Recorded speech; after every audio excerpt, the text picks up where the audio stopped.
Super കൺമണി സീരിയലിലെ latest promo വിശേഷങ്ങളിലേക്ക് എല്ലാ കൂട്ടുകാർക്കും സ്വാഗതം. അങ്ങനെ ബലരാമൻ ആകെ പെട്ടിരിക്കുകയാണ്. ഒരു വശത്ത് ജീവന് തുല്യം സ്നേഹിക്കുന്ന അച്ഛനും അമ്മയും, മറുവശത്ത് തന്നെ ഇഷ്ടമില്ലെങ്കിലും എന്തോ അച്ഛനും അമ്മയുടെയും സ്ഥാനത്ത് കണ്ടവർ അവർ വളർത്തി എന്ന ഒറ്റ കാരണത്താൽ തനിക്ക് അവരെ ഒരിക്കലും വെറുക്കാനോ തള്ളിക്കളയാനോ ആകില്ലെന്നുള്ള സത്യം ബലരാമൻ തിരിച്ചറിയുന്നുണ്ട്. പിന്നെ തനിക്ക് ഭാഗ്യശ്രീ എന്ന് സ്നേഹിക്കാൻ മാത്രം അറിയാവുന്ന ഒരു കുഞ്ഞനുജീത്തിയെ തന്നതും അവരാണല്ലോ. എങ്ങനെയെങ്കിലും നന്നാകട്ടെ, പഴയ സ്വഭാവമൊക്കെ നിർത്തി ഒരാക്രമണത്തിന് മുതിരാതെ നല്ല രീതിയിൽ ജീവിക്കട്ടെ എന്ന് കരുതിയാണ് ആ ചെക്ക് അയാൾ കൊടുക്കുന്നത്.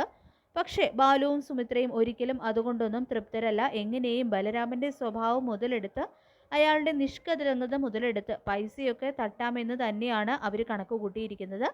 ആ ദുഷ്ടക്കൂട്ടങ്ങൾക്ക് കിട്ടിയ തിരിച്ചടി ഒന്നും പോരാ, ഇതിനുമപ്പുറം അവരെ കാത്തിരിക്കുന്നുണ്ട്. ബലരാമന് എങ്ങനെയും കൃഷി തന്നെ സ്നേഹിക്കണമെന്ന് തന്നെയാണ് വിചാരം. സുമിത്രയും ബാലുവുമാണ് അത് ചെയ്തത് എന്ന് പറഞ്ഞ് കൃഷി വിശ്വസിക്കുമോ എന്നുള്ള കാര്യത്തിൽ ബലരാമന് ആശങ്കയുണ്ട്. കൃഷ്ണന് ഇപ്പോൾ കൂടുതൽ സ്വാതന്ത്ര്യം കിട്ടിയിരിക്കുകയാണ് കേട്ടോ. തന്നെ കൊല്ലാനായി ശത്രുക്കൾ ഉണ്ടെന്നുള്ള കാര്യം അറിയാതെ തന്നെ കൺമണിയുമായിട്ട് കൂടുതൽ റൊമാൻറ്റിക് ആവുകയാണ് കൃഷ്. പരിസര ബോധമൊന്നും കൃഷ്ണനില്ല. ഓഫീസിൽ വെച്ച് കെട്ടിപ്പിടിക്കുകയൊക്കെ ചെയ്യുന്നുണ്ട് കൃഷ്. അതങ്ങനെയാണല്ലോ, കൺമണിയെ എത്ര പ്രേമിച്ചാലും കൃഷ്ണന് മതിയാകില്ല. ഒരു നിമിഷം പോലും പിരിഞ്ഞിരിക്കാനും വയ്യ. അത് കൺമണിക്കും അങ്ങനെ തന്നെയാണ്. കൃഷ്ണനെ ഒരു നിമിഷം പോലും പിരിഞ്ഞിരിക്കാൻ ഇടയാകരുതെന്ന് തന്നെയാണ് കൺമണിയുടെയും പ്രാർത്ഥന. ഒന്നിച്ചാകുമ്പോൾ അവരുടെ വേദനകളും മറക്കുന്നു. അവർ തമ്മിൽ ഒന്നിപ്പിക്കാൻ വേണ്ടി മാത്രമാണ് വിഘ്നേശ്വരൻ സൃഷ്ടിച്ചിരിക്കുന്നത്. അങ്ങനെ അമ്പലത്തിൽ വെച്ച് കാണുമ്പോൾ കൺമണി കൃഷ്ണനെ മുൻപത്തെ പോലെ തന്നെ ചന്ദനം തൊടുവിച്ച് കൊടുക്കുന്നുണ്ട് പ്രേമപൂർവ്വം. ആ സമയം നമ്മുടെ പ്രണയം ഈശ്വരന്മാർക്ക് വലിയ ഇഷ്ടമാണെന്നെല്ലാം കൃഷ്ണ പറയുമ്പോൾ ഇത് കേട്ട് ഉണ്ണി തിരുമേനി ഈശ്വരന്മാർക്ക് മാത്രമല്ല ഈശ്വരന്മാരുടെ പൂജാരിമാർക്കും വലിയ ഇഷ്ടമാണെന്ന് പറയുന്നുണ്ട്. ഇത് കേട്ട് കൺമണിയും കൃഷ്ണനും ഞെട്ടി പരസ്പരം നോക്കുന്നുണ്ട്. ശേഷം സുജാത തൻ്റെ മാനസപുത്രിയായ മാനസയ്ക്ക് വേണ്ടി സാഗറിനോടും കൃപയോടും വാദിക്കുകയാണ്. ഇത്തവണ കൃഷ്ണന് വേണ്ടിയല്ല, ബലരാമന് വേണ്ടിയാണ് കേട്ടോ വാദിക്കുന്നത്.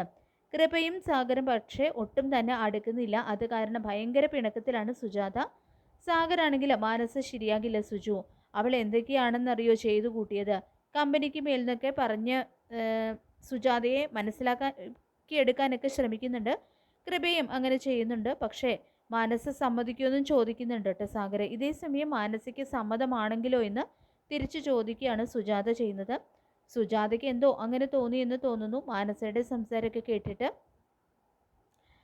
അപ്പോൾ തങ്ങൾ മാനസയോട് ചെയ്ത നെറുകേടിന് പരിഹാരവും ആയല്ലോ എന്നുള്ള ചിന്തയുമുണ്ട് കേട്ടോ സുജാതയ്ക്ക്. സാഗർ എതിർത്തപ്പോൾ എല്ലാം ശരിയായ ഒറ്റ ആളേ ഉള്ളൂ കൺമണി.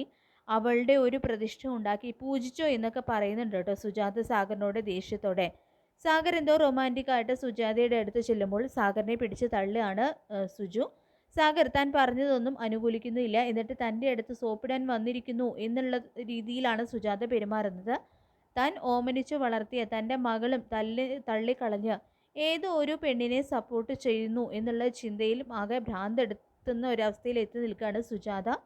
എന്ത് തന്നെയായാലും ആരൊക്കെ എതിർത്താലും മാനസ ഈ വീട്ടിലേക്ക് തൻ്റെ മരുമകളായി എത്തണം എന്നുള്ള കഠിന നിശ്ചയത്തിലാണ് സുജാത.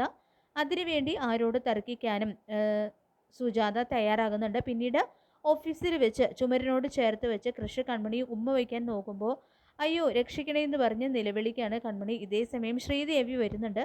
ശ്രീദേവി വന്ന് പിന്നിൽ നിൽക്കുന്നത് കൃഷി കാണുന്നില്ല.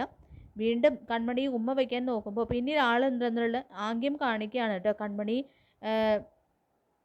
കൃഷ്ണന് നേരെ. അപ്പോൾ തിരിഞ്ഞു നോക്കുന്ന കൃഷ് ശ്രീദേവിയെ കണ്ട് ചമ്മി പോകുന്നുണ്ട്. ശ്രീദേവി അവിടെ നിന്നും പോയപ്പോൾ ഇതിന് പണി ഞാൻ തരുന്നുണ്ടെന്ന് പറയുന്നുണ്ട് കേട്ടോ കൃഷി കൺമണിയോട്.